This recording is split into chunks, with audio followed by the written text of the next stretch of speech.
Les courbes de niveau servent à définir le relief d'un terrain sur une carte en 2 dimensions. Chaque courbe est une ligne imaginaire qui relie entre eux des points qui sont à une même altitude, donc une même élévation. Habituellement, sur les cartes topographiques, on représente les lignes comme étant en rapport avec le niveau de la mer. Donc une ligne identifiée à 300 mètres serait à 300 mètres plus haut que le niveau de la mer. Sur vos plans personnels, c'est à vous de décider le point de départ ainsi que l'échelle par rapport à vos besoins. Entre chaque ligne qui sont adjacentes, il y a un espace et cet espace-là va varier. C'est une distance qui va varier et cette distance-là va nous donner de l'information par rapport à l'intensité de la pente. Donc on va l'illustrer sur le dessin en arrière. Donc j'ai mon échelle, mon point à 0 jusqu'à 4 mètres et j'ai ma butte. Et chaque mètre est identifié sur la butte et rapporté sur un plan en 2 dimensions. Donc jusqu'au mon 4 mètres. Et ici en bas, c'est mes courbes de niveau.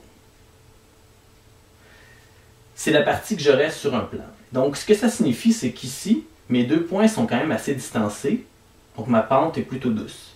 Ici, mes points sont rapprochés, donc ma pente est plutôt intense. Ici, c'est la pente la plus douce, mes points sont les plus espacés.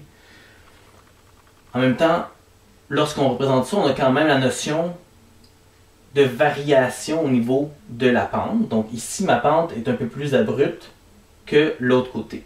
Donc, si je regarde un côté de ma butte versus l'autre côté, la courbe va varier. Donc, chaque point ici serait tiré, serait identifié pour me donner ma courbe par la suite.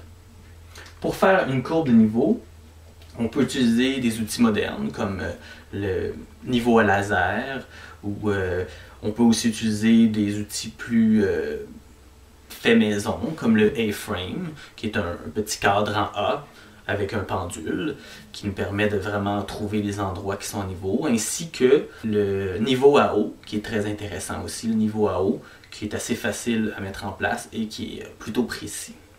Donc, faire ces courbes de niveau-là pour vous, chez vous, c'est une question de connaître bien votre terrain, de bien positionner vos éléments et aussi de pouvoir utiliser ces courbes de niveau-là pour positionner des structures telles les swales qui sont très intéressantes pour la récupération de l'eau et l'infiltration. J'ai choisi mon point de départ, j'ai planté mes piquets à toutes les distances, tous les points qui étaient au même niveau. Mes autres lignes, j'ai fait la même chose, j'ai monté de quelques mètres en hauteur, j'ai fait ma ligne, j'ai monté de quelques mètres en hauteur, j'ai fait ma ligne. Évidemment, j'ai l'intensité de mes pentes qui sont illustrées, donc des pentes plus douces, des pentes plus intenses. Mais j'ai aussi les vallées et les arêtes. Les vallées, c'est les parties concaves, et les arêtes, c'est les parties qui sont convexes. Les vallées, c'est là où se concentre l'eau, parce que l'eau circule toujours à 90 degrés par rapport au niveau. Donc, 90 degrés du niveau, ça veut dire que l'eau est concentrée vers l'intérieur de la vallée. Et sur une arête, bien évidemment, l'eau est envoyée vers l'extérieur. Donc ça va nous donner l'information très intéressante pour bien gérer l'eau sur notre site et surtout si on n'a pas eu autant de temps qu'on aurait voulu pour observer le site lors de gros événements de pluie.